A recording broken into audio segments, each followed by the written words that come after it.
Bangla Tribune studio থেকে সরাসরি বৈঠকি অনুষ্ঠানে আপনাদের সকলকে স্বাগত জানাচ্ছি। প্রতি মঙ্গলবারের এই আয়োজন, দর্শক আপনারা যারা নিয়মিত এই আয়োজন দেখেন তারা জানেন যে আমরা সমসাময়িক বিষয় নিয়ে বৈঠকিতে একটু বৈঠকি চালিয়ে আলোচনা করে থাকি। আজকে আমরা নির্বাচন নিয়ে কথা বলবো, যদিও জানি অন্যতম প্রধান দুই দল তাদের মনোনয়ন কেউ কেউ তাদের মনোনয়ন দেয়া শেষ করেছে। ঐক্যফ্রন্ট এখনও সর্বশেষ মনোনয়ন নিয়ে প্রচার করছে। এখনও ঢাকা বিভাগ বাকি আছে, আমরা খবরে দেখতে পাচ্ছি। এরকম একটি সময় যখন নির্বাচন সেজে উঠছে, সে সময় নির্বাচনের কিছু আচরণ রয়েছে। নির্বাচন এলেই আচরণবিধি এই শব্দটি নিয়ে আমরা অনেক সময় ঘুরপাক খাই। আচরণবিধি আসলে কি? আচরণবিধি যেটুকু বাধা আছে সেটুকুই কি যথেষ্ট, নাকি এর বাইরেও কিছু? আর অনেক সময় বলি আইনের লুপহোল, আচরণবিধিতে যা আছে তার কি লুপহোল আছে? সেসব নিয়েই আমরা আমাদের বৈঠকির আলোচনাটি চালাবো। সঙ্গে যারা আছেন পরিচয় করিয়ে দিচ্ছি। আমার ডান দিক থেকে সাবেক নির্বাচন কমিশনার, অবসরপ্রাপ্ত brigadier general doctor M Sakhawat Hossain আছেন। তার পরপরই আছেন ঢাকা বিশ্ববিদ্যালয়ের শিক্ষক ও নির্বাচন পর্যবেক্ষক কাজী মারুফুল ইসলাম। আমরা একেবারে সর্বডানে পেয়েছি আশিস সৈকতকে, তিনি ইন্ডিপেন্ডেন্ট টেলিভিশনের প্রধান বার্তা সম্পাদক। বায়ে প্রথমেই আছেন ফেয়ার ইলেকশন মনিটরিং অ্যালায়েন্সের প্রেসিডেন্ট মুনিরা খান। মাঝে বসে আছেন সুজনের কেন্দ্রীয় সমন্বয়কারী দিলীপ কুমার সরকার এবং বাংলা ট্রিবিউনের বিশেষ প্রতিনিধি আমাদের সহকর্মী শফিকুল ইসলাম আছেন আজকের এই বৈঠকি অনুষ্ঠানে। বলছিলাম আচরণবিধি, যখন নাকি নির্বাচন আসে তখন এই শব্দটি নিয়ে কথা বলি। কেন আচরণবিধির দরকার পড়ে? আচরণবিধি যদি আমরা খুব সহজভাবে, যারা এই সময় এই দুপুরবেলা একটু অবসর মুডে এই অনুষ্ঠানটি দেখছেন তাদের জন্য যদি একটু বুঝিয়ে দেবার আবদার রাখি এম সাখাওয়াত হোসেন আপনার কাছে। আচরণবিধি কেন আচরণবিধি মোটা দাগে কি আপনি দায়িত্ব পালন করে এসছেন? খুব একেবারে সূক্ষ্ম বিষয়গুলো নিয়ে, মারপ্যাচগুলো নিয়ে, সেগুলো নিয়ে নিশ্চয়ই কথা হবে, কিন্তু আমি বুঝতে পারছি আপনার কথা। আচরণবিধিটা কেন এবং এর উদ্দেশ্যটা কি, আচরণবিধিটা কি? আচরণবিধিটা হচ্ছে কতগুলো গাইডলাইন যেগুলো ইলেকশন কমিশন তৈরি করে এবং সেটা আইন এবং বিধি মোতাবেক যা আছে তার ভিতরে এটাকে তৈরি করা হয়। কিছু কিছু ইলেকশন কমিশন এর মধ্যে অ্যাডও করতে পারে, কারণ ইলেকশন কমিশনের দায়িত্ব হচ্ছে free, fair and credible election করা। সেই ক্ষেত্রে ওই গাইডলাইনটি ক্যান্ডিডেট এবং পার্টি দুটোর জন্যই বলা হয় যে কী কন্ডাক্ট হবে, এবং এই কন্ডাক্ট আর কোড অফ কন্ডাক্ট বা আচরণবিধির উদ্দেশ্য হচ্ছে সকলকে একটা সমান সুযোগ দেওয়া, প্রত্যেক প্রার্থীকে সমান সুযোগ দেওয়া, এবং একই সাথে ফ্রি, ফেয়ার, ক্রেডিবল ইলেকশনের জন্য একটা ক্ষেত্র প্রস্তুত করা। এই আচরণবিধি অনেক দেশে এগুলো আন্ডারস্ট্যান্ডিংয়ে হয়, যেমন ভারতের মডেল কোড অফ কন্ডাক্ট। এটার আইনি ভিত্তি নেই, কিন্তু এটা আন্ডারস্ট্যান্ডিং সব পলিটিক্যাল পার্টির অ্যাগ্রি করার পরে এটা করা হয়েছে। আইনি ভিত্তি না থাকলেও আচরণবিধি লঙ্ঘন করলে কোর্ট ক্যান ইন্টারভিন। তার মানে এটার আইনি ভিত্তি ওরকমভাবে নাই, কিন্তু অন্যান্য দেশে, সাবকন্টিনেন্টে, বিশেষ করে বাংলাদেশ, নেপাল, ভুটান, পাকিস্তান, আচরণবিধি একটি বিধি, কোড অফ কন্ডাক্ট, এটা ল যদি আমি বলি, বা বিধি যেটা আমরা বলি রুলস। কাজে এটার ভায়োলেশন করলে কি শাস্তি হবে, ওটা আচরণবিধির ভিতরে লেখা আছে। স্যার, মানে আমি একদমই লে পার্সনের মতোই প্রশ্ন করছি, সহজ। আমি চেষ্টা করছি না একদম না স্যার, আমি আরও একটু যাতে নাকি একদম আমরা এটাকে, যেহেতু নির্বাচনের অংশ আমরাও যারা ভোটাররা, সুতরাং আমাদেরও অনেক কিছু বুঝে নেওয়ার ব্যাপার থাকে। আচরণবিধিটা একটা সুষ্ঠু নির্বাচনের জন্য কিছু বিধিমালা, কিছু নিয়মকানুন, যদি সহজ করে বলি, তাহলে সেই নিয়মকানুনটা কারা কারা মানবে? এটা কি শুধু পলিটিক্যাল পার্টি মানবে, নাকি ব্যক্তি এবং দল দুটোকেই মানতে হবে? কোড অফ কন্ডাক্টে বলা হয় for candidate and the political party. তার মানে রাজনৈতিক দল যারা পার্টিসিপেট করছে তাদের জন্য এবং ক্যান্ডিডেটের জন্য, mainly candidate and the political party. তো শাস্তি দেওয়ার সময় স্যার, শাস্তি দেওয়ার সময় ক্যান্ডিডেট শাস্তি পাবে, পলিটিক্যাল পার্টিও শাস্তি দেওয়া যেতে পারে। Yes, of course. স্যার, এরকম যদি দু একটি উদাহরণ জানতে চাই, যেমন ধরেন আপনি কি করলে আপনি পলিটিক্যাল পার্টিকে আপনি শাস্তি দেবেন নির্বাচন কমিশনার হিসেবে? যেমন ধরুন পলিটিক্যাল পার্টি প্রধান বা তাদের যে নেতৃবৃন্দ আছে তাদের উপরে বলা আছে তারা কিভাবে প্রচারণা করবেন, কিভাবে কন্ডাক্ট করবেন। মানে রাজনৈতিক দলকে আপনি শাস্তি দিবেন, Of course, রাজনৈতিক সেরকম দুই একটি ভায়োলেশনের এখন রাজনৈতিক দল মনে করেন স্টেজ তৈরি করলো, যে রাজনৈতিক দলের প্রধান আসতেছেন, স্টেজ তৈরি করলো, যেটা মানা আছে, এটা দলগতভাবে করলো। ক্যান্ডিডেট বলবে আমি তো কিছু জানি না, আমি তো করি না, এটা দল থেকে করেছে। আচ্ছা, যে দলকে আপনি পানিশ করতে পারবেন। তো দলকে কেমন পানিশ করা যায়? ম্যাক্সিমাম আপনার অর্থদণ্ডই হয়, এবং একটা রাজনৈতিক দলের জন্য এই সময় যদি একটা অর্থদণ্ড হয়, এটা কিন্তু একটা নেগেটিভ পয়েন্টে চলে যায়। আচ্ছা, মানে ভোটারদের ভিতরে একটা রিয়াকশন হয় যে আমার একটা রাজনৈতিক দল জেনে শুনে একটা ল ভঙ্গ করেছে। তো রাজনৈতিক দলের জন্য খুব বেশি কিছু থাকে না। নিবন্ধন বাতিল করা যদি ঘোরতর কোনো কিছু হয়, এখন রাজনৈতিক দল যদি অর্ডার দেয় তুমি মারপিট করো, আর মারপিটের লোক লাগিয়ে দিল, ঘোরতর আওতায় স্যার কি আছে? ঘোরতর আওতায় অনেক anything which can disrupt election, repeatedly ওই অন্যায়টা সে করছে। আচ্ছা, প্রথমে ধরে তো তাকে নিবন্ধন বাতিল করা যায় না, তাকে ওয়ার্নিং দিতে হয় যে আপনি এই কাজটা করবেন না, এটা করলে পরে আপনার নিবন্ধন বাতিল হবে। সেকেন্ড টাইম হলে পরে হয়তো তাকে জরিমানা করা হলো। থার্ড টাইম যখন করে তখন তো একটা শোকজ দেওয়া হবে। আচ্ছা, কারণ নিবন্ধন ইলেকশন কমিশন বসলো, 5 জনে মিলে দিয়ে দিল, এমন না। হ্যাঁ, এটার প্রক্রিয়াটা কি স্যার? মানে আপনি প্রক্রিয়াটা শোকজ করবে, মানে কত দিন লাগে এটার বিচার? As fast as possible. আচ্ছা, এবং ওটা বলা আছে যে যত তাড়াতাড়ি সম্ভব এই সময় যখন ইলেকশন হচ্ছে।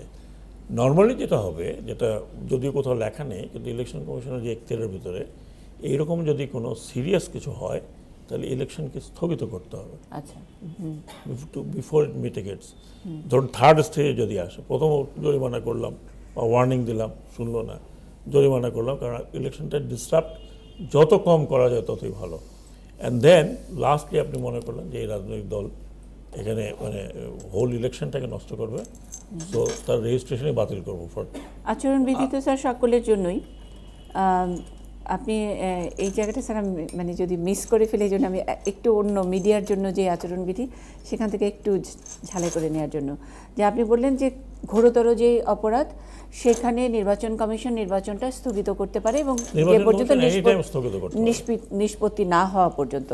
তো সেই জায়গায় মানে তার মানে একটা দলের ব্যাপারে, হ্যাঁ, কারণ এ পর্যন্ত ওইরকম সিচুয়েশন হয়নি যে একটা দলের জন্য স্থগিত করতে হয়েছে। দলগুলোকে একবার ওয়ার্নিং দিলে তারা কিন্তু শোনে। আমাদের দেশের এমন না ওইরকম রোগ দল নেই। দলগুলো আপনি সরকারি দল হোক, বিরোধী দল হোক, যেই হোক, আমাদের এক্সপিরিয়েন্স হলো যে আমরা হয় টেলিফোনে বলেছি, না হয় তাদেরকে বলেছি যে এরপরে কিন্তু আমরা রিটেন ওয়ার্নিং দেবো। দল শোনে কিন্তু। স্যার আমি একটু একদম নিজেরা বুঝে নেওয়ার জন্য, শফিক ভাই আছেন, আশিস সৈকত আছেন, আমরাও তো গণমাধ্যমে কাজ করি, নানা রকমের অ্যালিগেশন আমাদের বিরুদ্ধেও আসে। যেই আচরণবিধির কথা বললেন যে কোনো শৃঙ্খলা ভঙ্গ বা ওখানে ধরেন ভোট কারচুপি হয়েছে, একটা বড় ধরনের কমপ্লেন আপনারা পেয়েছেন এবং সেখানে স্থগিত করেছেন। সেই স্থগিত হয়ে যাওয়ার পরে এটা সেটেল না হওয়া পর্যন্ত যে আদৌ ওখানে ব্যাপক কারচুপি হয়েছে কিনা, আদৌ কারচুপি হয়েছে কিনা, সেইটা কি কখনো মিডিয়া এটাকে ফলো করে বলতে পারে কিনা যে 3টি কেন্দ্রে ভোট কারচুপি হয়েছে, সুরাহা না? অ্যাকচুয়ালি মিডিয়ার জন্য আমরা চেষ্টা করেছিলাম, মিডিয়ার জন্য কোনো ওই ধরনের কোনো কিছু নেই। মিডিয়াকে বলা হয় আইজ and years of election commission all over the world. মিডিয়াকে যদি আমি বলি it's part and parcel of election commission, বা ইলেকশন কমিশন একটা আউটসোর্সড এজেন্ট যদি বলি। ইলেকশন কমিশন কীভাবে মিডিয়াকে ইউজ করবে, কারণ মিডিয়ার মাধ্যমে খবর পাবে। এখন ধরেন ইলেকট্রনিক মিডিয়া তাৎক্ষণিকভাবে একটা খবর দিচ্ছে, ইউ ক্যান রিয়্যাক্ট তাৎক্ষণিকভাবে, কারণ সবসময় নির্বাচন কমিশনের চ্যানেলে আপনি খবর পেতে পেতে অনেক সময় দেখা যায় ইলেকশন ইজ ওভার। তো কাজেই ওইরকম ধরনের কোনো রেস্ট্রিকশন রাখা হয় না। আমি আমাদের কথা বলছি, একটাই শুধু রেস্ট্রিকশন রাখা হয়েছিল যে আপনি গোপন কক্ষে গিয়ে কোনো ছবি উঠাতে পারবেন, আর একটা ভোটারকে জিজ্ঞেস করতে পারবেন না আপনি কাকে ভোট দেবেন বা কাকে ভোট দিয়েছেন। সেগুলো আমরা মিডিয়ার ডোন্টস ওগুলো পরিপত্র হিসাবে দেওয়া। জি স্যার, এগুলো আমরা সাংবাদিকতার নীতিমালার মধ্যে এগুলো জানি। কিন্তু আমার প্রশ্ন যে মিডিয়া যদি নির্বাচন কমিশনের বা সুষ্ঠু নির্বাচনের চোখ নাক কান হিসেবে যদি মানে কনসিডার করেন, সবসময় তো সেই সব চোখ একরকম দেখায় না, ঠিক ছবিটি দেখায় না। সে কারণেই তো আইন, সে কারণেই তো এটার সুরাহা ঠিক হওয়া ছবি শোনেন, অনেক। জি আমি বুঝতে পারছি আপনার জি কথা। আপনি যদি ঠিক ছবি না দেখান তাহলে এটা আপনার একটা মরাল, জি, তার মানে এটা আমরা নৈতিকতার মধ্যে এটা দিয়ে- নৈতিকতার নৈতিকতার মধ্যে, এটা মধ্যে ইলেকশন দিচ্ছি। কমিশন স্যার এগুলো তো আসলে ডেলিবারেটও হয় হ্যাঁ, যে হতে পারে। আমি আপনি ভোট দিতে গিয়েছেন কিন্তু আমি দেখাবো আপনি ভোট দিতে পারেননি, এটা এটা তো ডেলিবারেটলি না। হচ্ছে। এইটাকে কিভাবে কনসিডার করে? এটা তো শোনেন, আপনি এটা রিপোর্ট করলেন জি যে ভোট ঠিকঠাক হচ্ছে, ইলেকশন কমিশনের লোকজন আছে ওখানে, জি, তারা জানবে ঠিকঠাক হচ্ছে তারা কিনা। জানবে ঠিকঠাক হচ্ছে কিনা। Exactly. তাহলে এতগুলো লোককে অ্যাপয়েন্টমেন্ট দেওয়ার দরকার কি? জি, রিটার্নিং অফিসার, প্রিজাইডিং অফিসার, কিন্তু যখন আমি বলবো যে ঠিকঠাক হচ্ছে না স্যার, এইটাকে অনেক বেশি আমলে নেয়। না, ওটা আপনি তো দেখাচ্ছেন আমাকে, আপনি দেখাচ্ছেন লাঠি সোটা নিয়ে মারামারি করতেছে, জি তো এরপরে আর কি আমাকে কি ইনভেস্টিগেশন করব? স্যার, আমরা মানে অনেক সময় অনেক প্রশ্নের মধ্যে পড়ি যে না, আমি যেমন বলি, ধরেন স্যার, আমি আপনাকে একটা- সোশ্যাল মিডিয়ায় সবচেয়ে আলোচিত গত সিটি কর্পোরেশন নির্বাচনে একটি জোকস মানে তৈরি করেছে যে তোমার চাচিকে আসলে দেখে বলো আমি তার সঙ্গে দেখা করতে চাই। এটি একটি গল্প, বানানো গল্প, এবং যিনি এরকম কোনো সত্যি ভিডিও, ছবি, উনিও ওখানকার সো অ্যান্ড সো রকনউদ্দিন ওখানকার কোনো ভোটার, এমন কোনো তথ্য আসলে ওখানে নাই, কিন্তু পারসেপশন তৈরি হয়ে গেছে যে ওখানে এসে ওই কেন্দ্রে, গাজীপুর ওই কেন্দ্রে এসে কেউ ভোট দিতে পারেনি, একটি গল্প বানিয়ে দেওয়া হচ্ছে। সোশ্যাল মিডিয়ার কথা বলছেন স্যার, আমাদের মেইনস্ট্রিম মিডিয়াতেও সেটাকে পিক করেছে। সোশ্যাল মিডিয়া ব্যাপারটা ইজ ভেরি নিউ জি আমাদের দেশে বিশেষ করে, এবং সোশ্যাল মিডিয়া নিয়ে গতকালকে বোধহয় ইলেকশন কমিশন ডেকেছিল, যতটুকু আমি বিবিসির শুনেছি, বিবিসির নিউজে বিটিআরসির কেউ অ্যাটেন্ড করেনি।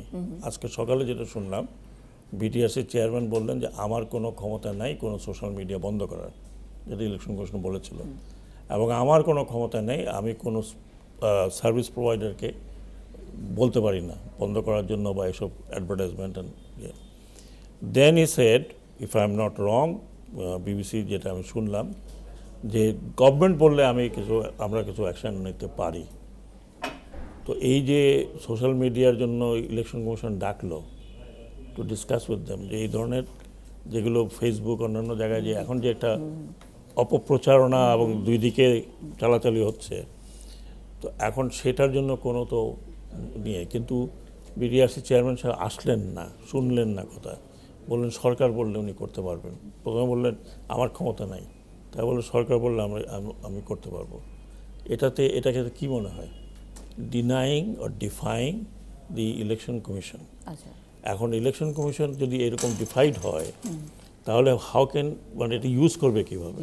নির্বাচন কমিশনের ক্ষমতা নিয়েই অনেক সময় প্রশ্ন থেকে যায়। না, যদি প্রশ্ন থাকে তাহলে ইলেকশন কমিশন কি জবাব দিচ্ছে তো আমি জানি না, হাউ দে টেক ইট। হ্যাঁ, এখন ইলেকশন কমিশনের যে ক্ষমতাগুলো আছে সেটা শুধু যে আমি দেখলাম আর অ্যাকশন নিলাম।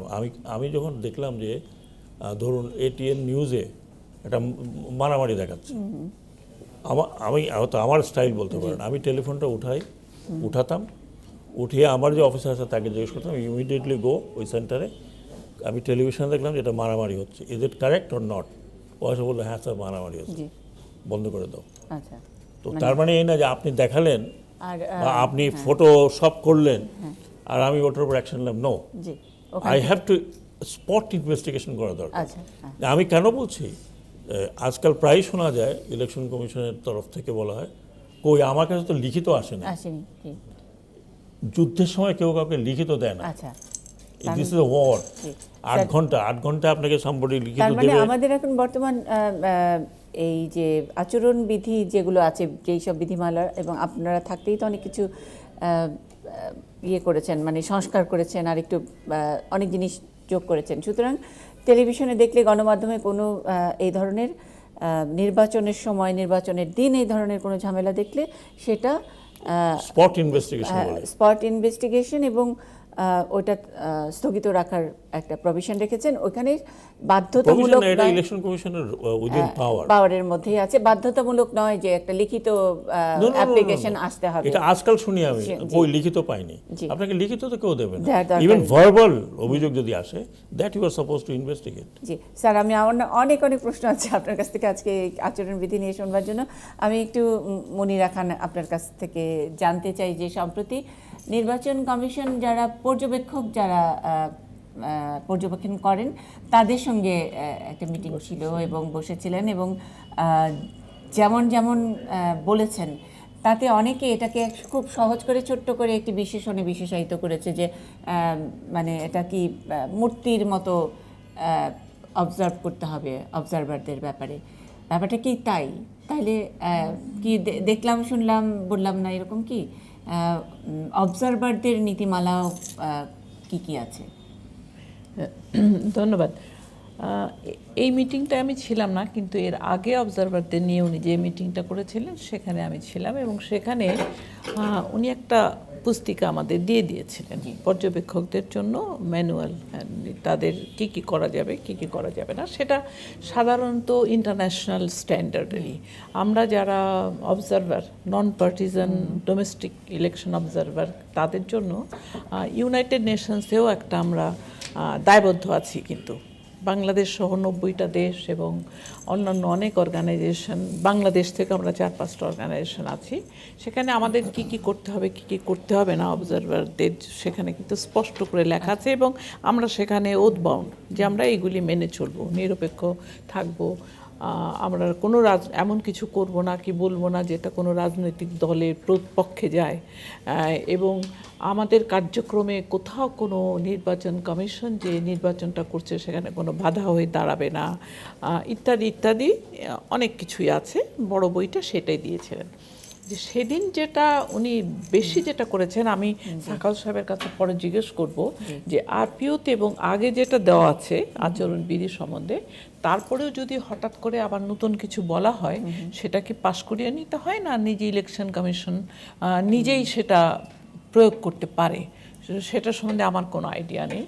তবে আমার মনে হয় মূর্তির মতন কথাটা যদি উনি বলেছেন, আগে পেছনে নিশ্চয়ই কোনো কথা আছে, তার মাঝখানে হয়তো উনি লাইনটা বলেছেন, শব্দটি ঠিক উনি বলেননি, কিন্তু উনি যা যা বলেছেন সেগুলোকে আমরা পরবর্তীতে পত্রিকায় এরকম রিপোর্ট দেখেছি যে মাঝখানের লাইনটা নিয়েই হয়তো মিডিয়া এসেন্সটা এরকম যে ইউ ডু নট ডিস্টার্ব, না মূর্তির মতোই করতে হবে, মানে এসেন্সটা ওইভাবে আমি যেটা বলি এখন অবজারভারদের কাজটা কি, অবজারভাররা যদি একটা সেন্টারে ঢুকে প্রথমেই কিন্তু যেমন বলা আছে আমরা মোবাইল নিতে পারবো না এবং অন্য কিছু, সেটাও প্রযোজ্য হয় না এই কারণেই।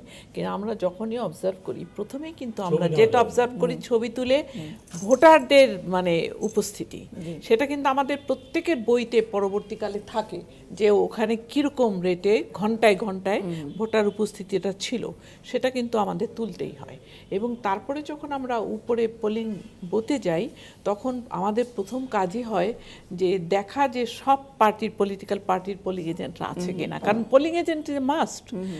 সাখাও সাহেব আমাকে করবেন যে মানে ওখানে লিস্টই দেওয়া থাকে আগের থেকে এবং রোল কল করা হয় এবং রোল কল করে জানাও হয় যে সব পলিটিক্যাল পার্টির পোলিং এজেন্টরা উপস্থিত আছে কিনা এবং কেন নাই, না থাকলে ইলেকশন বাইরে বোধহয় জানিয়েও দিতে হয় যে এই পার্টির পলিটিক্যাল এজেন্ট জানার চেষ্টা করবেন যে কেন তারা আসেনি সেটা জানতে হবে, তারপরে এটা রিপোর্ট করতে হবে যে অমুক পার্টির আসেনি। জি, তো এই দিকটা দেখতেই হবে। তারপরে ঘন্টা ওয়ারি আমি ঢুকলাম, হ্যাঁ আমি বেশিক্ষণ নিশ্চয়ই, আমাদেরও বলা আছে আপনি এতক্ষণ থাকবেন না যেটা একটা ডিস্টারবেন্স ক্রিয়েট করে, আর একটা আমি যাব আরেকজন আসবে, অনেক পলিটিক্যাল অনেক অবজারভার আসে, সেখানে আমি এতটা সময় অবশ্যই নেব না। কিন্তু সেখানে কিন্তু আমার চেকলিস্টে যে জিনিসগুলি জানা আছে সেইটুকু সময় আমাকে দিতে হবে। যেমন আমি ঘন্টা ওয়ারি এত সময় থেকে এত সময় আমার কতটুকু ভোট পড়েছে সেটুকু আমি কিন্তু অফিসারকে জিজ্ঞেসই করব। অফিসার তাকে আমাদের সাধারণত বলেও দেন যে 12টার থেকে 2টো পর্যন্ত এত কয়টা ভোট পড়েছে। তো এই কাজগুলি করতে গেলে তো আমাকে দাঁড়িয়ে থাকলে হবে না। আবার একটা বিরতিতে যাওয়া, বিরতির পরে এই যে আপনার চেকলিস্ট এবং পরে মানে সম্প্রতি চিফ ইলেকশন কমিশনার অবজারভারদের সঙ্গে মিটিংয়ের মধ্যে তিনি যা যা বললেন তার মধ্যে কি কোনো গরমিল আছে? সাকাত স্যার বলবেন অথবা এখানে আলোচকরা অনেকেই আছেন, আপনারাও বলবেন। একটু বিরতিতে যাব, আমাদের বার্তা কক্ষ থেকে সবশেষ খবর জানতে।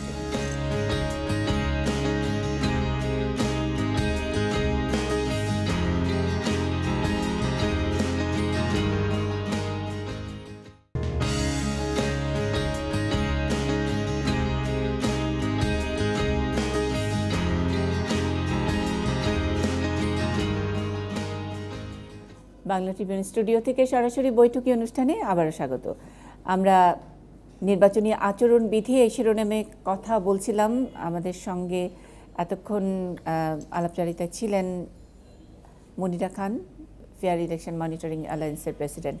অনেক কিছু যোগ করবার আছে, ডাইনি এবং বায়ে থেকে অনেকে উসকুস করছিলেন। আমি একটু বাদ দিক থেকে সুযোগ দিতে চাই শফিকুল ইসলামকে, বাংলা ট্রিবিউনের বিশেষ প্রতিনিধি। আমরা সাকাত স্যারের কথা শুনলাম, সেখানেও যদি কিছু যোগ থাকে মনিরা আপার কথার সঙ্গে যদি যোগ থাকে। ধন্যবাদ। আমি শুরু করতে চাই আজকের দিনের একটি দুর্ঘটনার দুঃসংবাদের মধ্য দিয়ে। শেরপুরে একটি আসনের ক্যান্ডিডেট, যিনি বর্তমান জাতীয় সংসদের হুইপও বটেন, উনি মনোনয়ন পেয়েছেন এবারের 11তম নির্বাচনে। উনি যাচ্ছিলেন ওনার এলাকায়, তো ওনাকে ওনার দলের লোকজন সম্বর্ধনা দেয়া হচ্ছে। শত শত মাইক্রোবাস, মোটরসাইকেল তাকে এগিয়ে নিয়ে যাচ্ছে তার কনস্টিটিউয়েন্সিতে। সেই বহরে থাকা মাইক্রোবাসের চাপায় পুরো মানুষ নিহত হয়েছে। নির্বাচনী আচরণবিধি যদি আমি বলি, নির্বাচনের দিনের ঘটনা বাদ দিয়ে শুরু থেকে যদি আমি বলি, তাহলে আজকের এই আচরণটি, এই ঘটনাটি নির্বাচনের আচরণবিধি লঙ্ঘনের কোন পর্যায়ে পড়ে? নাম্বার 1। নাম্বার 2 হচ্ছে যে মনোনয়নপত্র সাবমিট, তার আগে ইশতেহার ঘোষণার অনেক আগে থেকেই একটা নির্দিষ্ট সময় থেকে নির্বাচন কমিশন বহুবার সম্ভাব্য প্রার্থীদের তার নিজ নিজ এলাকা থেকে পোস্টারগুলো সরিয়ে ফেলার জন্য একটি আলটিমেটাম দিয়েছিলেন। বাংলাদেশের কোনো প্রার্থী নিজের হাত দিয়ে নিজের পোস্টার, নিজের ব্যানার, ফেস্টুন অথবা তোরণ সরিয়ে নিয়েছে বলে আমার জানা নেই। এটি নির্বাচন আচরণ বিধির কোন পর্যায়ে পড়ে? নাম্বার 3 হচ্ছে যে নির্বাচনের প্রতীক দিয়ে ঢাকা শহর না, প্রত্যন্ত গ্রাম অঞ্চল পর্যন্ত যে গেট সাজানো হয়েছে, তোরণ সাজানো হয়েছে, এটি যদি হয় নির্বাচনী আচরণ, তাহলে স্যার আপনি শুরুতে যে কথাটি বললেন যে আচরণবিধিটা দেয়াই হয় সবাইকে নির্বাচনে সমান সুযোগ ও অধিকার দেওয়ার জন্যে, তাহলে সেটি কেমন হয়? কি করে সবার জন্য সমান অধিকার নিশ্চিত হয়? আমি যদি প্রার্থী হই, আমার পক্ষে তো 10টি তোরণ করা সম্ভব নয়, কিন্তু আমার পাশে ওনার পক্ষে তো 25টা তোরণ করা সম্ভব। উনি যদি 25টা তোরণ করে, আমার যদি একটি তোরণও না থাকে, আমার যিনি প্রস্তাবক উনি তো হতাশ হবেন। তাহলে কি করে সবার জন্য নির্বাচন গ্রহণযোগ্য এবং সবার জন্য সমান হবে? তো এই আচরণবিধি থেকে শুরু করে, শুধু তাই না, যে অনেক আগে থেকে আমার দলের প্রতীক, আমার দলের নেতা, আমার দলের উপনেতা, আমার দলের সাব নেতা, আমার নেতা পর্যন্ত সবাইকে দিয়ে দিয়ে দিয়ে দিয়ে যে পোস্টারগুলো ছাপানো হয়, এগুলা কমপ্লিটলি নির্বাচনের আচরণ বিধির লঙ্ঘন, সুস্পষ্ট লঙ্ঘন। এটি গ্রামের একেবারে খেটে খাওয়া মানুষ পর্যন্ত জানে, কিন্তু এখনো পর্যন্ত আমরা এটি সংশোধন করতে পারি, কোনোভাবেই আমরা সচেতনতা আনতে পারিনি, এটার কোনো ব্যবস্থা নেওয়া যায়নি। এবং এই ঘটনাটি ঘটান তারা, এই আইন যারা প্রণয়ন করবেন, যারা 5 বছর আইন প্রণয়ন করবেন, আমি একজন সাধারণ নাগরিক, আমাকে তার আইন আমাকে মেনে চলতে হবে। এবং উনি প্রতিনিয়ত নির্বাচিত হওয়ার আগে কদমে কদমে আচরণ বিধি লঙ্ঘন করবেন, আইন অমান্য করবেন। এটি আমাদেরকে হতাশ করে স্যার। জি, আমি আশিস সৈকত আরেকটু যদি যোগ করেন। আমি টার্ন আসলে উত্তর দেব প্রথম। স্যার আমরা নোট করে রাখছি নিশ্চয়ই মধ্যে। না, আমি আমার মতামত আসলে খুব বেশি হতাশার কথা হয়ে যাচ্ছে। আমরা তো বাংলাদেশে সেনাবাহিনীর স্বৈরাচারের অধীনেও নির্বাচন দেখেছি, সেনা সমর্থিত সরকারের অধীনে দেখেছি, তত্ত্বাবধায়ক সরকারের অধীনে দেখেছি, নির্বাচিত সরকারের অধীনেও দেখেছি। তো আমার কাছে কিন্তু খুব হতাশার চিত্র মনে হয় না যে গত নির্বাচনের 1 মাস প্রায় নির্বাচনী তফসিল ঘোষণার পর হয়ে গেল, আর 32-33 দিন বাকি। একটা আজকে যেটা শফিকুল ইসলাম যেটা বললেন, একটা দুর্ঘটনার খবর, নিশ্চয়ই এটি বেদনার খবর, কিন্তু আসলে কিন্তু বড় ধরনের নির্বাচনী সংঘর্ষ, বড় ধরনের দুর্ঘটনা কিন্তু এখন পর্যন্ত ঘটেনি। যে দলে দলে হচ্ছে, রাস্তা অবরোধ করছে, একটা ফেস্টিভ মুডই কিন্তু আমরা দেখছি। আমরা যদি ঢাকায় দেখেন যে নির্বাচনে, আপনি এটা নেগেটিভলি দেখতে পারেন, যেটি স্যার বলছিলেন যে ভারতে হয়তো 4000 এত লোক মনোনয়ন চায় না, হ্যাঁ, চায় না, আমাদের দেশে চায়। আমাদের দেশে নির্বাচনটা মানুষ হয়তো বেশি ফেস্টিভলি নেয়, যে তাদের মধ্যে হয়তো দলের মধ্যে এত বেশি উৎসাহ এমপি হওয়ার নেয়, এবং এটা কিন্তু আমরা নেগেটিভলিও নিতে পারি, আবার পজিটিভলিও নিতে পারি। আপনি দেখেন যে কালকে ঢাকা শহরে সব জায়গা ফাঁকা থাকলো, গুলশান এলাকা ছিল যানজট, কারণ এক পাশে বনানীতে জাতীয় পার্টি মনোনয়ন দিচ্ছিল, ওইদিকে গুলশানে বিএনপি দিচ্ছিল। হাজার হাজার মানুষ, হাজার হাজার নেতাকর্মীর গাড়ি, মানে একটা ফেস্টিভ মুড কিন্তু তৈরি হয়েছে নির্বাচনকে ঘিরে। হ্যাঁ, অনেক হতাশার কথা, অনেক কিছু তো আছেই, সেটা তো বাস্তবতা। এখন যে আচরণবিধি নিয়ে আজকে আলোচনাটা শুরু হয়েছিল, যে আচরণবিধি, একসময় তো নির্বাচন কমিশনের হাতে এত আইন, এত আচরণবিধি ছিল না। যখন রৌফ সাহেব প্রধান নির্বাচন কমিশনার ছিলেন 91-এ, ওই সময় তো নির্বাচন কমিশনের হাতে খুবই সীমিত আইন ছিল, খুবই সীমিত আচরণবিধি ছিল। ধীরে ধীরে আস্তে আস্তে কিন্তু এগুলো হয়েছে। মানুষের জনপ্রত্যাশাগুলো যেগুলো ছিল, একসময় বিরাট বিরাট পোস্টার লাগাতো, যে আপনি যেটা বললেন যে অসম প্রতিযোগিতার জায়গা তৈরি হয়, যার ক্ষমতা আছে সে একটা বিরাট রঙিন পোস্টার লাগিয়ে দিত, আর যার ক্ষমতা নেই সে ছোট্ট একটা পোস্টার লাগাইতো সাদা কালো। কিন্তু এখন কিন্তু নির্বাচনী এই আইনটা সবাই মানছে, যে একটা নির্দিষ্ট মাপের পোস্টার তাকে লাগাতে হয় এবং সাদা কালো হতে হয়। হ্যাঁ, কিছু কিছু কিন্তু মানছে। হ্যাঁ, তোরণটা হয়তো পুরোপুরি এখনো বন্ধ করা যায়নি, হয়নি, কিন্তু অনেকটাই কিন্তু একটা নীতির মধ্যে আসছে। আমার মনে হয় যে খুব বেশি আসলে এই বর্তমান নির্বাচন কমিশন নিয়ে নানা কথা আছে, কিন্তু আমি প্রথম দিককার যে চিত্রটা দেখছি, আমি খুব হতাশা দেখি না। হ্যাঁ, কিছু শব্দ চয়ন, যেমন মূর্তির মতো দাঁড়িয়ে থাকবেন, যেটি নিয়ে খুব আলোচিত সারা দেশে, এই শব্দ চয়নটাও না, আমার কাছে মনে হয়েছে যে এটি উনি না করলেই পারতেন, মূর্তির মতো দাঁড়িয়ে থাকে। কিন্তু আপনি যদি পর্যবেক্ষকদের যে দায়িত্ব, সে জায়গায় যদি আপনি দেখেন, সে জায়গায় কিন্তু আসলে বলা আছে যে পর্যবেক্ষকরা কেন্দ্র পর্যবেক্ষণ করে সেখানে কোনো সাক্ষাৎকার বা সেখানে কোনো ইনস্ট্যান্ট কোনো মন্তব্য করতে পারবেন না। সেটা কিন্তু দুই দিকেই নেতিবাচক হয়। একটা হলো যে যদি উনি বলেন বাইরে এসে সাংবাদিকদের যে ওই কেন্দ্রে ব্যাপক ভোট জালিয়াতি করছে, সরকার দলীয় লোকরা স্ট্যাম্পিং করছে, তখন কিন্তু আর ভোটাররা ভোট দিতে উৎসাহিত হবে না, কেন্দ্রে যাবে না। আবার উল্টো দিকের চিত্রও হতে পারে। ফলে এই কথাটা কিন্তু আচরণ বিধিমালাতে, যে বিধিমালাটা পর্যবেক্ষকদের জন্য আছে, সেটি যদি আমরা পড়ি, সেখানে যদি মূর্তির মতো দাঁড়িয়ে থাকার মানে উনি যেটা মিন করতে চেয়েছেন, আমি যেটা পরে শুনে যেটা আমার মনে হয়েছে, যে যাতে ওখানে পর্যবেক্ষকরা ইনস্ট্যান্ট কোনো বক্তব্য না দেন যে নির্বাচনটা কেমন হচ্ছে। হ্যাঁ, পর্যবেক্ষকরা তাদের অফিসে এসে, তাদের যে অফিস আছে সেখানে এসে তারা সবাই রিপোর্ট দিবেন, তারপরে তারা কম্বাইন্ড একটা রিপোর্ট লিস্ট করবেন। আসলে অবজারভাররা তো পার্ট অফ ইলেকশন কমিশন, যে ইলেকশন কমিশনকে সহায়তা করা তাদের কাজ, এবং নেক্সট ইলেকশনে যাতে আরও ভালো হয় সেই জন্য আরও কী কী করা যায় সেই জন্য সুপারিশ দেবেন। তারপর তারা একটা প্রেস কনফারেন্স করে জানাবেন যে হ্যাঁ, ইলেকশনটা এমন হয়েছে। কিন্তু ইনস্ট্যান্ট যদি হয়, সেই কথাটা বলতে গিয়ে আসলে সচিবের আমার কাছে মনে হয়েছে যে শব্দ চয়নটা এবং বলার ভঙ্গিটা হয়তো ওরকম না হলে জিনিসটা তো বিতর্ক সৃষ্টি হতো না। এর আগে আরেকজন ইলেকশন কমিশনার, উনিও খুব ভালো বলেন, কবিতা খানম, উনি যেটি বললেন যে শতভাগ সুষ্ঠু নির্বাচন আসলে সম্ভব না। এই কথাটা কিন্তু আসলে ইলেকশন কমিশনের মুখ দিয়ে যখন বেরোয়, তখন হয়তো কথাটা সত্য, শতভাগ নির্বাচন কোথাও সুষ্ঠু করা যায় না, কিন্তু আসলে ওনার মুখ দিয়ে এটি বললে কিন্তু প্রশ্ন তৈরি হবেই। একবার আপনি নিশ্চয়ই মনে আছে, এক স্বরাষ্ট্রমন্ত্রী বলেছিলেন যে আল্লাহর মাল আল্লাহ নিয়ে গেছে। এটা আমরা নর্মালি বলি মারা গেলে মানুষ, কিন্তু যখন স্বরাষ্ট্রমন্ত্রী বলে তখন কিন্তু এটা বিতর্কের জন্ম দেয়। ফলে ইলেকশন কমিশনের অনেক ল্যাকিংস আছে, কিন্তু পাশাপাশি কিন্তু একটা ফেস্টিভ মূর্তি রয়েছে। শুধু ইলেকশন কমিশন তো সুষ্ঠু নির্বাচন করতে পারবে না, সেটা আপনি কেয়ারটেকারের সময়ই বলেন আর রাজনৈতিক সরকারের আমলেই বলেন। রাজনৈতিক দলগুলো যদি সক্রিয় না হয়, আমরা তো কয়েকটা নির্বাচন দেখলাম, আমরা তো নারায়ণগঞ্জ নির্বাচন দেখলাম দলীয় সরকারের অধীনে, সেখানে কিন্তু একটা আওয়ামী লীগ এবং বিএনপি এত সক্রিয় ছিল নির্বাচনে, ফলে কিন্তু এই দলীয় সরকারের অধীনে একটা উৎসবমুখর পরিবেশে সে নির্বাচনটি হলো, এবং সেখানে একটা ভালো প্রার্থী ছিল আওয়ামী লীগের, আমি মনে করি। সে কারণে শুধু নৌকার ভোট না, সঙ্গে তার ব্যক্তি আইভির ভোট যুক্ত হইয়া কিন্তু নারায়ণগঞ্জ সিটি কর্পোরেশন আওয়ামী লীগ জিতেছে। একইভাবে যদি আপনি কুমিল্লায় দেখেন, সেখানেও একটি ভালো ভোট হয়েছে এবং আওয়ামী লীগ বিএনপি সক্রিয় ছিল। সেখানে বিএনপি প্রার্থীর ধানের শীষ প্রতীকের সঙ্গে ব্যক্তি সাক্ষুর ভোট যুক্ত হয়ে কিন্তু বিএনপি পাশ করেছে। ফলে রাজনৈতিক দলগুলো কিন্তু আমার কাছে মনে হয়েছে এবার নির্বাচনে সেটিও তারা কিছুটা বিবেচনা নিচ্ছে। বিএনপি আওয়ামী লীগ দুই দলই বড় জোটই, দেখেন আপনি এই প্রথমবারের মতো এক একটা আসনে একাধিক প্রার্থী মনোনয়ন দিচ্ছে।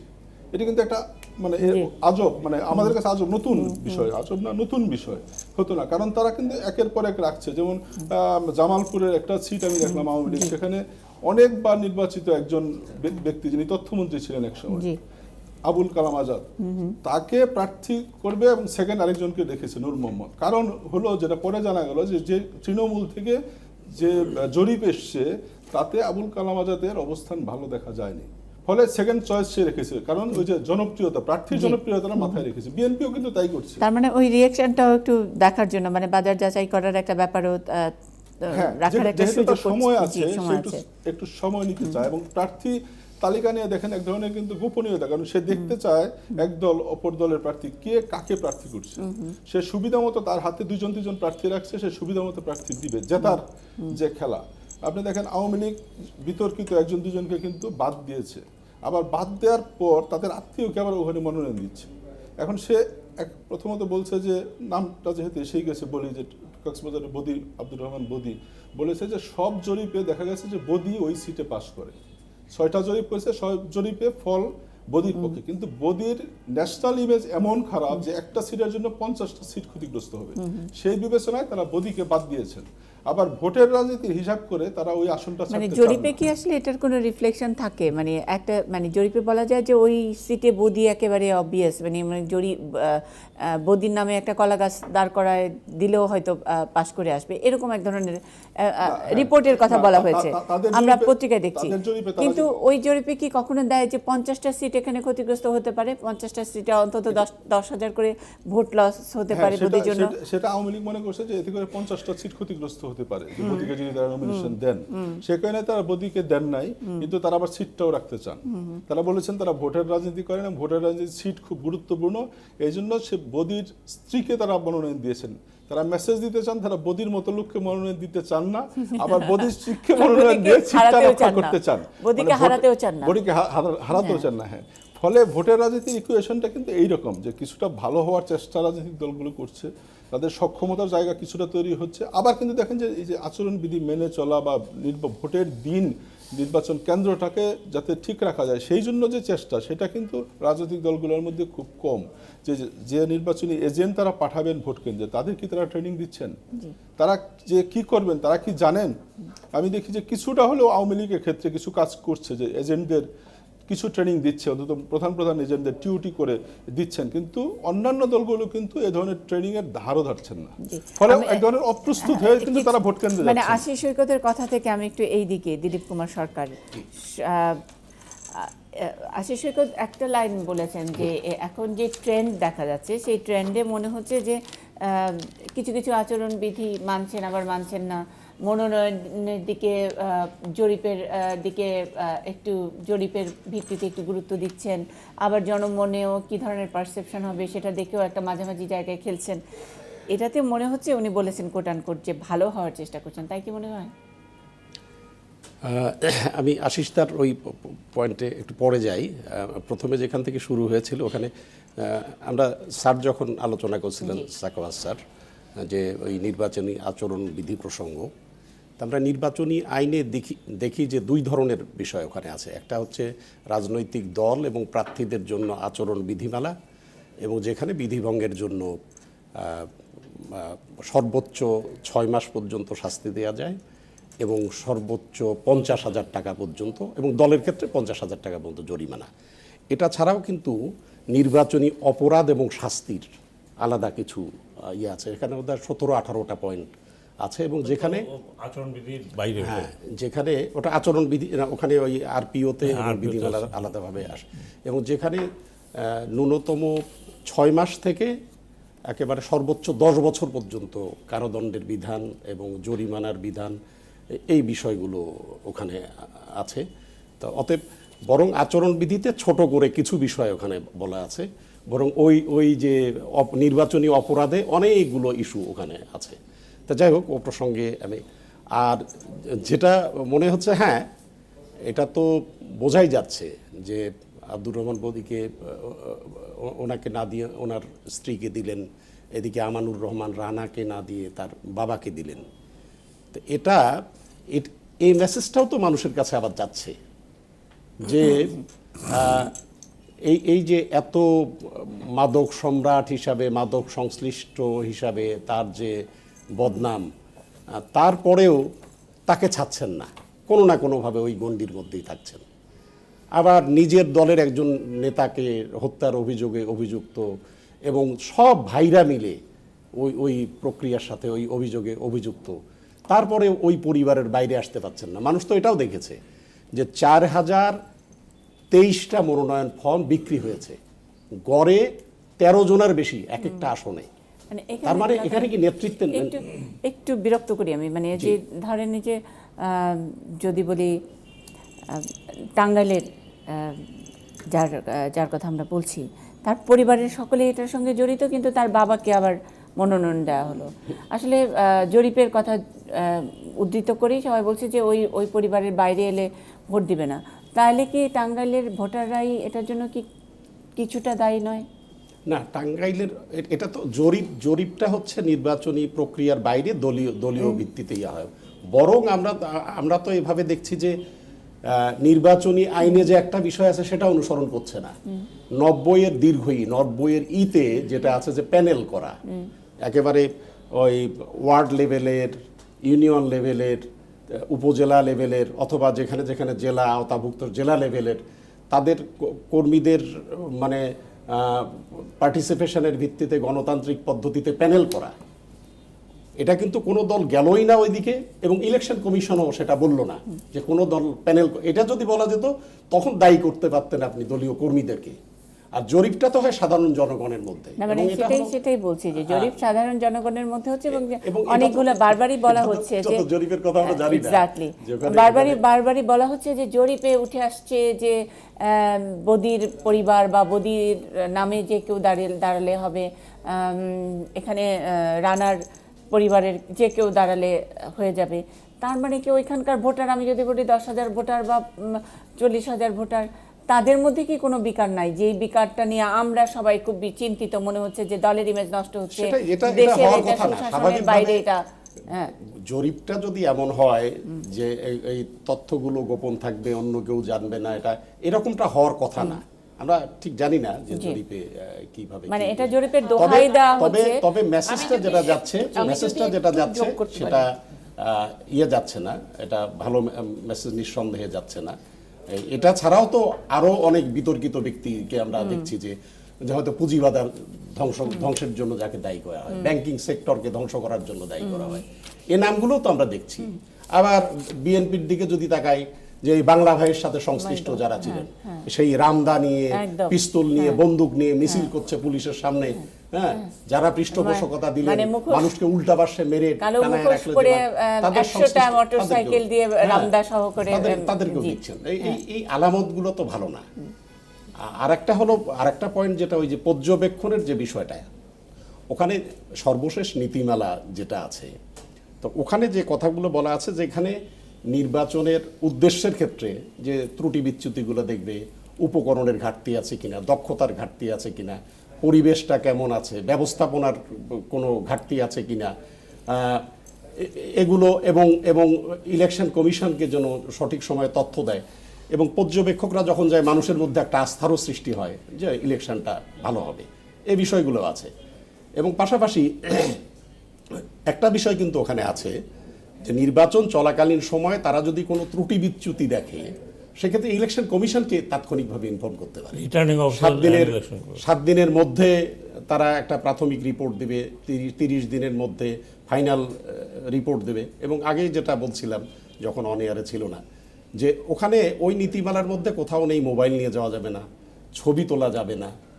শুধু একটা জায়গায় ওখানে বলা আছে এইভাবে যে নির্বাচনী প্রক্রিয়াকে বাধাগ্রস্ত করে বা প্রভাবিত করে, এরকম কোনো কথা মিডিয়ার সামনে বলা যাবে। আবার আমি শুনবো, আমি 1 মিনিট যদি যোগ করতে চাই, সেটা হচ্ছে মনোনয়ন দেওয়ার ব্যাপারে।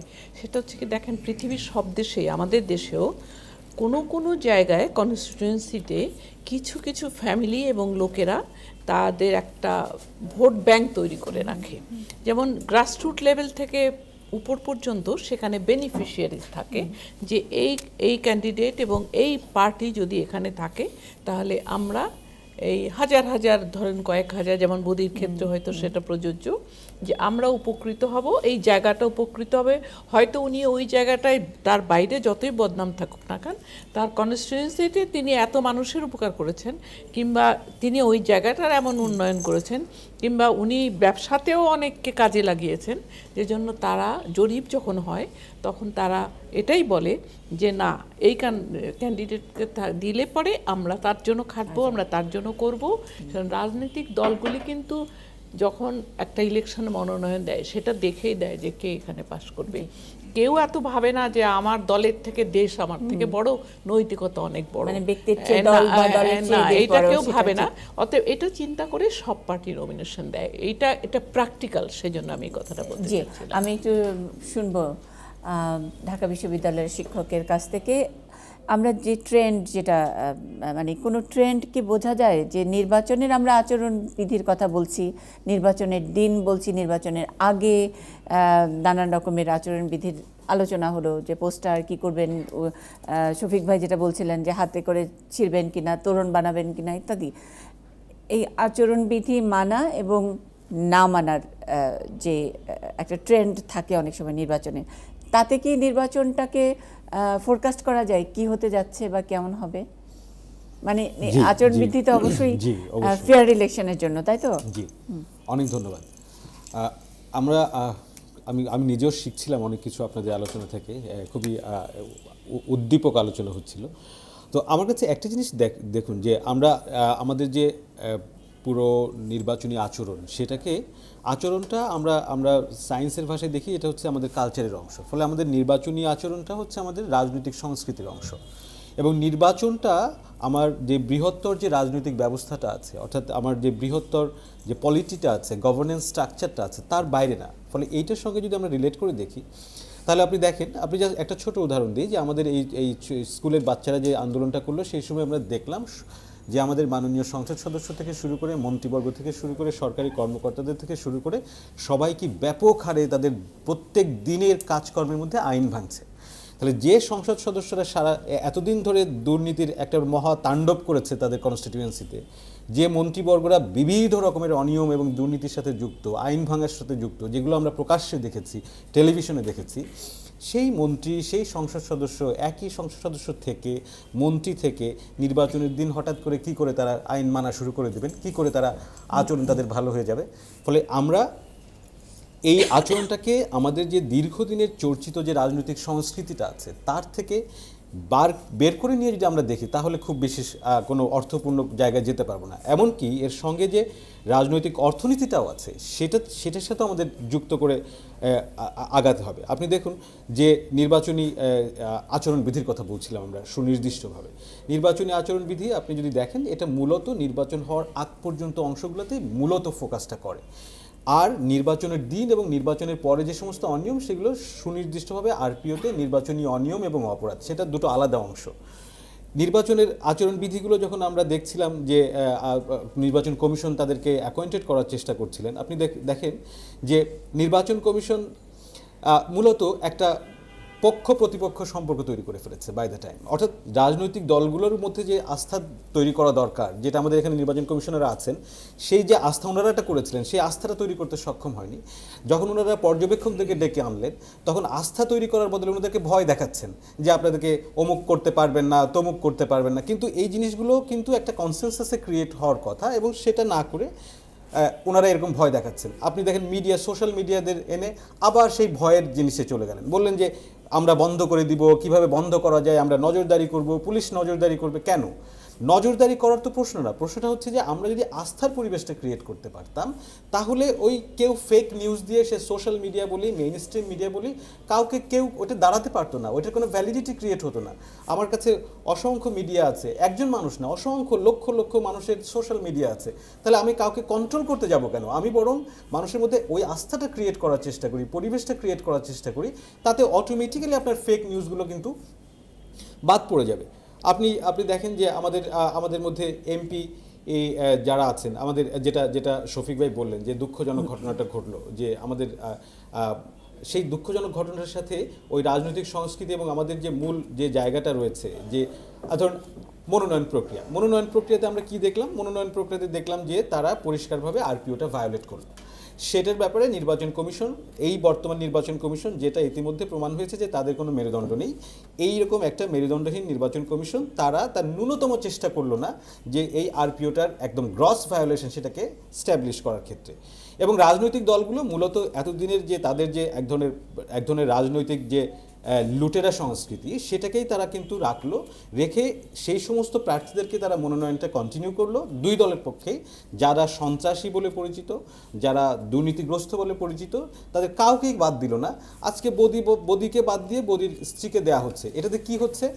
মূলত এই দলটি দেখেছে যে তাদের ওই জায়গা থেকে যে রাজনীতি আছে, রাজনীতির সাথে যে অর্থনীতি আছে, অর্থাৎ পুরো টেকনাফ দিয়ে যে অবৈধ অর্থনীতিটা আছে, যার ভাগ বাটোয়ারাটা বিবিধ জায়গায় বন্টন হয়, সেই বন্টনটাকে কোনোভাবে হাতছাড়া করা যায় না। আমরা তো এই আলোচনা এই রাজনীতি হয়ে গেছে রয়েছে। এতক্ষণ ধরে, মানে কেন কি বাস্তবতায় রাজনৈতিক দলগুলো তাদের প্রার্থীগুলোকে নির্বাচিত করছে। আমরা যদি একটু আচরণবিধির সঙ্গে মানে আপনি যদি গবেষণাও করেন, সেই সংক্রান্তই আমি প্রশ্ন করেছিলাম যে সেখান থেকে এই ট্রেন্ড থেকে কি বোঝা যায় নির্বাচন ভালো হবে কি মন্দ হবে, বা নির্বাচন ভালো মন্দ এই এরকম একটি বিশেষণ দেয়া, সেটা আসলে কোন দিন থেকে শুরু হয়? নির্বাচনের দিন থেকে শুরু হয় নাকি নির্বাচনের আবহ তৈরি করা থেকে শুরু হয়? আমার মনে হয় যে নির্বাচনটা মূলত তফসিল ঘোষণার দিন থেকেই আমরা ধরে নিতে পারি যে আনুষ্ঠানিকভাবে শুরু হলো। সেক্ষেত্রে আমরা এখনো পর্যন্ত যে অবস্থাটা দেখছি, সেক্ষেত্রে আমি বলবো যে একটা রিজনেবল ডিগ্রি অফ পার্টিসিপেশন আছে। যদিও যে আমি আশিসদের সাথে আমি খুবই দ্বিমত পোষণ করি, উনি বলছেন যে ফেস্টিভ মুড শুরু হয়েছে। ফেস্টিভ মুড এই সমস্ত প্রার্থীরা লোক ভাড়া করে ঢাকা শহরে নিয়ে এসছে, সেই ফেস্টিভ আমরা জানি। কিন্তু আপনি যদি গ্রামে যান, আপনি যদি এলাকায় যান, দেখবেন মানুষের মধ্যে এই যথেষ্ট রকমের সাড়া এখনো তৈরি হতে পারেনি। কিন্তু যেহেতু সকল রাজনৈতিক দলগুলো অংশ নিচ্ছে, এখনো পর্যন্ত অংশ নিচ্ছে এবং প্রার্থী মনোনয়ন ইত্যাদিগুলো সম্পাদন করার চেষ্টা করছে, আমার কাছে মনে হয় তারা যদি দায়িত্বশীল আচরণটা করেন, এখনো সময় আছে। এখনো পর্যন্ত গ্রস ভায়োলেশনগুলো হয়নি, এখনো পর্যন্ত সন্ত্রাস আমরা দেখিনি। আমার মনে হয় যে আমরা সবাই যার যার জায়গা থেকে যদি দায়িত্বটা পালন করি, বিশেষ করে নির্বাহী বিভাগ অর্থাৎ সরকার যদি দায়িত্ব পালনে আরেকটু সচেতন থাকে এবং সহায়তা করে, নির্বাচন কমিশন যদি আরেকটু শক্তভাবে দাঁড়ায়, এবং আমি নিশ্চিত যে রাজনৈতিক দলগুলোর সাহায্যে মিলে আমরা একটা ভালো নির্বাচনের দিকে যাচ্ছি। একটা ভালো জিনিস আমরা এখনো পর্যন্ত একটু বলতে পারি যে নির্বাচনের খুব বেশি দিন তো আর নাই। 30শে ডিসেম্বর যদি নির্বাচন হয়, তাহলে নির্বাচনকালীনে যে আমরা যেসব আমাদের মনের মধ্যে যেসব স্মৃতি আছে, সেখানে নির্বাচনকালীন ভায়োলেন্স একটা আমরা ভয়াবহ একটা স্মৃতি আছে, জি, সেটা যে সরকারের আমলেই হোক না কেন, এবং এটা দেশে বিভিন্ন আনাচে কানাচে ছড়ানো ছিটানো থাকে। সেই জায়গা থেকে কিছুটা হলেও আপাতত আমরা স্বস্তির জায়গায়। কিন্তু শফিক ভাই যেটা বললেন যে এই যে এই ফেস্টিভিটি দেখাতে গিয়ে মাইক্রোবাস চাপা পড়ে মারা যাওয়া, ইভেন আমরা জাহাঙ্গীর কবির নানকের ঘটনাটি নিশ্চয়ই আমরা জানি, 2 কিশোরের মৃত্যু ইত্যাদি, সেগুলোকে আমরা নির্বাচনী ভায়োলেন্স বলবো কি বলবো না সেটা নিয়েও কিন্তু নানা রকমের প্রশ্ন থেকেই যায়। আমি সাখাওয়াত স্যার একটু আপনার কাছে আসতে চাই। বড় বই মানে অনেক কিছু লিখে রেখেছে, আপনি যেগুলো বলবেন যেটা ইউএন থেকে পাওয়া, মনিরা খান বলেছেন, সেখানে আবার আমাদের যেই নীতিমালা যেটা আপনারা করেছেন, সেই বড় বই আর আমাদের নীতিমালার মধ্যে ওই চেক লিস্টটা একটু যদি মিলিয়ে বলেন যে সেখান থেকে আমরা অনেক বেশি দূরে আছি কিনা। আপারও কিছু প্রশ্ন ছিল স্যার। জি, আমরা আচরণবিধি নিয়ে বলছি। ওনার একটা প্রশ্ন সিরিয়াস কতগুলো 3টি প্রার্থী আমি পরিষ্কারভাবে বলি আপনাকে। একটা গল্প মনে পড়ে, হ্যাঁ, ছোট্ট, যদি ইউ অ্যালাউ মি। ছোটোবেলায় পড়ছিলাম গল্পটা, যে ছেলেরা ওই আমরা ছোটোবেলায় খেলতাম না, চারা পানির মধ্যে মারা, কয়বার লাফ দিতে পারবে, তো ওটা একটা গল্প ছিল। তো এরকম ছেলেরা চারা মারছে আর ব্যাঙের বাচ্চাগুলো মরে যাচ্ছে। হ্যাঁ, ওটা তো রুশ দেশের উপকথা। কার আমার মনে নেই এখন নিজের অনেক কিছু মনে থাকে। তখন বললো আপনার জন্য খেলা বটে, তোমার জন্য খেলা বটে, আমার জন্য জীবন মরণ। এখন মানে আমরা যখন এই আচরণবিধি তৈরি করি, তখন সবাই বলতেছিল অনেকে, যেটা কি বিধবার বিয়ে নাকি, এটা উৎসব করবে। তখন আমার উত্তর ছিল, হ্যাঁ, উৎসব করেন, অসুবিধা নাই, কিন্তু উৎসবে যদি প্রাণহানি হয়, রক্তপাত হয়, সেটাকে আমি উৎসব বলবো না। এই যে কাণ্ডটা করলেন আপনি যেটা বললেন, আমি রিপোর্টটা দেখে নিই, নিশ্চয়ই আপনাদের কাছে রিপোর্ট আছে। জি, শেরপুরের আজকেরই শেরপুরের news G, totally violation of election, আপনার আচরণবিধি। শুধু আচরণবিধি না, আমি পড়ে শোনাচ্ছি। ভোট গ্রহণের 3 সপ্তাহের পূর্বে যে কোনো সময় যে কোনো উপায়ে কোনো প্রকার নির্বাচনে প্রচারণমূলক কার্যক্রম গ্রহণ করবেন না, মানে যে কোনো উপায় বলা আছে, যে কোনো উপায়। তারপর আছে শোভাযাত্রা বা মিছিল করার জন্য স্থল যান, জলযান, ট্রাক, বাস, কার, ট্যাক্সি, মোটরসাইকেল, স্পিডবোট ইত্যাদি ব্যবহার করতে পারবেন না। দ্যাট ইজ আপনার এই খরচের ভিতরে তফসিল ঘোষণার পর থেকে আচরণবিধি লাগু হয়, কিন্তু তফসিল ঘোষণার পরের থেকে। এটা সংক্ষেপে বললাম আর কি। এবং it is very unfortunate. Election commission should take a note, এবং এই ধরনের প্রার্থীর বিরুদ্ধে কিন্তু অ্যাকশন নেওয়ার জন্য খুব শক্ত স্যার অ্যাকশনটা কি সেটাও যদি একটু ছোট করে বলে দেন। যে আমরা তো, আপনি বললেন যে মিডিয়া হলো চোখ, আসলে মিডিয়া আজকে বাংলা ট্রিবিউনের নিউজটা রেফারেন্স দিয়ে প্রথম অ্যাকশন হচ্ছে একটা তো মামলা হবে, প্রচলিত আইনে একটা মামলা হবে যে এরকম লোক মারা গেছে, it's a murder case, simple. Accident করে প্রমাণ করেন আপনি কোর্টে। দ্বিতীয়ত হচ্ছে যে এই যে শোভাযাত্রা মিটিংটা করলো, there has to be show cause to that gentleman. আপনি কেন এটা করলেন? আফটার দ্য শো কজ যদি স্যাটিসফ্যাক্টরি না হয় ইলেকশন কমিশনের কাছে, election commission can take action. So much so, সে যখন নমিনেশন পেপার দেবে তখনই আপনি বাতিল করতে পারেন under 91E, if you want to. এবং কথা হলো যে আইন তো আছে, প্রয়োগটা বড় জিনিস।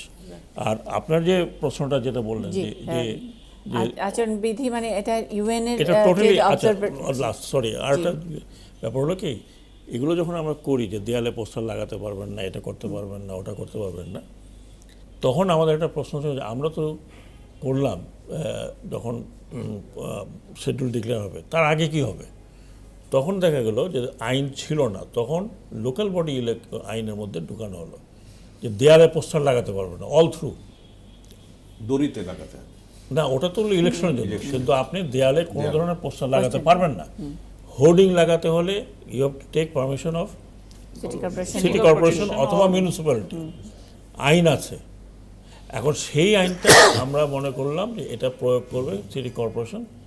আমাদের সময় কিন্তু যেদিন বলছি 24 ঘন্টার মধ্যে নামাতে হবে, 24 ঘন্টার মধ্যে সবাই নামায় ফেলছে, একটাও ছিল না।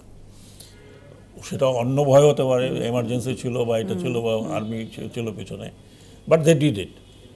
এখন ব্যাপারটা হলো যে আপনি এগুলো ইমপ্লিমেন্টেশন কীভাবে করবেন। অনেক সময় প্রশ্ন ওঠে আচরণবিধির মধ্যে তো এরকম কিছু নাই। ইলেকশন কমিশনের পরিপত্র ইজ অলসো ল, এটা জেনে রাখা ভালো। মনে করেন আচরণবিধির মধ্যে নাই, আমি এটার মধ্যে অ্যাড করতে চাই, আমি একটা পরিপত্র দেব, সেই পরিপত্রটা কিন্তু ইলেকশন কমিশনের পরিপত্র ল। আপনি এটাকে পরে আচরণবিধিতে করবেন। আমি আপনাকে একটা এক্সাম্পল দিই। চিটাগং যখন সিটি কর্পোরেশন ইলেকশন হয়, তখন আমাদের মিটিংয়ের মধ্যে আমি একটা প্রপোজাল দিলাম যে মিটিং এবং মিছিল হবে না লোকাল বডি ইলেকশনে, কারণ মারামারি হয়, ইনভেরিয়েবলি মারামারি হয়। তখন আমাদের এখানে যারা ছিলেন, মানে পুরনো যে যত কর্মকর্তা, সব হইচই করে উঠলেন, না স্যার এটা কেমনে হয়, এটা তো 1000 বছর ধরে চলছে। আমরা হয়, এটা আপনি করেন। স্যার কেমনে করবো? আইন তো নেই, পরিপত্র দেন। পরিপত্র ইজ ইলেকশন কমিশনস ল, কারণ it supplements the law, as good as law. তারপরে পরিপত্র দিলাম, আচ্ছা বলেন না মানলে তখন দেখা যাবে, করেন না। পরিপত্র দিয়ে উই ইমপ্লিমেন্টেড। আমি ব্যক্তিগতভাবে চিটাগাঙে দাঁড়িয়ে আমি দেখলাম যে কেউ মিছিল করে কিনা, এবং সমস্ত চিটাগাঙের বাজারে আমি যখন দাঁড়ালাম তখন লোকজন দৌড়ে আসছে, স্যার এই একটা স্যার এত উপকারের কাজ করছেন, ওরা আমাদের দোকানপাট বন্ধ হয়ে যায়। তো এখন কথা হলো কি, আপনি সংঘর্ষ ওই সময় সংঘর্ষ কমে। আর যেটা ইউএনের যেটা করতে পারেন, এই বেসিস অফ মেকিং দিস বিধি অন ইউনাইটেড নেশনসের কতগুলো গাইডলাইন এবং ইউরোপিয়ান ইউনিয়নের কতগুলো হ্যান্ডবুক আছে এরকম, যেটা almost all over the world এটা প্রযোজ্য। কতগুলো গাইডলাইন আছে যে একজন অবজারভার কী করতে পারেন, ওখানে বলা আছে, কিন্তু তারা ইচ্ছা করলে এসে বলতে পারে না। এবং সেই ইন্টারন্যাশনাল স্ট্যান্ডার্ড রেখেই অনলি থেকে এটা বাংলা করা আছে, ওটা ইংরেজিতে আছে, বাট অলমোস্ট সিমিলার। কাজে এখানে মূর্তির মতো দাঁড়িয়ে থাকা বলছে কিনা আমি জানি না, বাট যা আমি শুনেছি that is not the case. আর ছবি যদি না উঠায় তো সে কি রিপোর্ট দেবে? What report? তার মানে আসলে নির্বাচন কমিশন মানে মানে আমরা বলি যে নির্বাচন পরিচালনা করবে, তাদেরও নির্বাচন কমিশনেরও যে কিছু কি আচরণবিধির দরকার আছে, মানে কি বলতে পারবে কি বলতে পারবে না। এটা ভালো বলেছেন, তাদেরও নির্বাচনী আইনগুলো খুব ভালো করে জানা দরকার। এখন কথা হলো কি বলি একটা কথা বলি, ধরে নেওয়া যায় ইলেকশন কমিশনে যারা যান তারা অনেকগুলো পূর্ব অভিজ্ঞতা নিয়ে যান, তাদের যার যার ফিল্ডে পূর্ব অভিজ্ঞতা নিয়ে যান, they know how to talk, how to handle things. আবার অনেকে ফ্লেভার গাছটা রয়ে যায়। এখন আপনারা 36টা যখন টেলিভিশন ধরেন তখন আমার কত ফুর্তি লাগে ভাই, 36টা টেলিভিশন আমি কথা বলছি, ফেস্টিভ মুড, হ্যাঁ, তখন শব্দের ফুলঝড়ি বের হয়, কি বলতেছি মানে সেখানেও তো আচরণবিধি লঙ্ঘিত হয়, কিছুটা ইনস্ট্রাকশন তো থাকে। মনে রাখেন আমি একটা কথাই বলবো যে নির্বাচন অতি আসন্ন, তো নির্বাচন কমিশনকে এখন ভীষণভাবে চেষ্টা করতে হবে তাদের প্রতি যেন সবার আস্থা থাকে, এবং ছোট ছোট ঘটনা বড় ঘটনা, আমি এটাকে ছোট ঘটনা বলবো না, যেখানে মৃত্যু হয়েছে সেটা বিরাট বড় ঘটনা, ইভেন একজনের মৃত্যু অনেক বড় ঘটনা, এটাকে যে ওরা এক্সাম্পল হিসাবে ধরে এবং স্বচ্ছভাবে এখানে কি পানিশমেন্ট দেওয়া হলো, একটা করলেই কিন্তু বাকিগুলো ঠিক, একটা করলে it will create an example. আমাদের একটু একটা ভালো উদাহরণ দেখার জন্য অপেক্ষা করতে হবে। দিলীপ সরকার একদম খুব ছোট করে এক লাইন। না, আমি শুধু যেটা বলবো যে আপনারা হয়তো লক্ষ্য করেছেন, আমরা 19 তারিখে একটা প্রেস কনফারেন্স করেছি, সেখানে বলেছি যে একটা নির্বাচনকে যদি সুষ্ঠু করতে হয়, এই নির্বাচনের যে স্টেক হোল্ডাররা আছে, অংশীজনরা আছে, তারা সকলেই যদি স্ব অবস্থানে থেকে মানে তাদের যথাযথ ভূমিকাটা পালন করেন, তবেই আমরা মনে করি এই নির্বাচন অবাধ, নিরপেক্ষ, শান্তিপূর্ণ তথা সুষ্ঠু হবে। সেই আহ্বানটা আমরা রাখবো। আমরা মানে ওই অবস্থান, দায়িত্বটা পালন করেন, ওই জায়গাটাই অনেক সময় মানে কনভিনিয়েন্স অনুযায়ী অনেকে আচরণটি করেন। শফিক ভাই একেবারে শেষ এক লাইন, আমার হাতে সময় নেই। আমি আশিসদার বক্তব্যের সঙ্গে একমত যে আসলে নির্বাচন বাংলাদেশের কালচারে একটি উৎসব, সেই উৎসব কোথাও কোনো ব্যতিক্রম হয়নি। আর নির্বাচন কমিশন, আমরা যদি 20 বছর আগে নির্বাচন কমিশন দেখি এবং আজকে নির্বাচন কমিশন দেখি, অনেক উন্নতি হয়েছে। আমরা এও বিশ্বাস করি যে একদিন বাংলাদেশের নির্বাচন শুধুমাত্র নির্বাচন কমিশনই কন্ডাক্ট করবে এবং তারাই নির্বাচন, এবং সেই আস্থাটি তৈরি হবে, এবং তৈরি হবে বলেই আজকের নির্বাচন কমিশন কিন্তু বলার সাহস দেখাচ্ছে যে ইশতেহার ঘোষণার পর প্রধানমন্ত্রী কোনো ফিতা কাটতে পারবেন না। এই দৃঢ়তা কিন্তু 20 বছর আগে ছিল না। আমি আশাবাদী বাংলাদেশ এগিয়ে যাচ্ছে সামনে। কি করবেন না, নির্বাচন কমিশনের আচরণবিধি কি হবে সেগুলো নিয়েও আমরা প্রশ্ন রাখছি। এই প্রশ্ন রাখার এবং প্রশ্নের উত্তর ঠিকঠাক মতো করে যার যার নীতিনৈতিকতার ব্যাপারটি বারবার করে এসছে, সেগুলো যদি আমরা পালন করতে পারি তাহলে আসলে একদিন ওই যে ঠিক কেতাবে আমরা যেটাকে বলি যে ইউএনের বড় বই আর আমাদের এখানে বাংলায় লেখা যেই বই, যে নীতিমালা, সেটার একেবারে বাস্তবায়ন আমরা নিশ্চয়ই হাতে কলমে দেখতে পাবো। অনেক ধন্যবাদ আমাদের বৈঠকিতে থাকবার জন্য।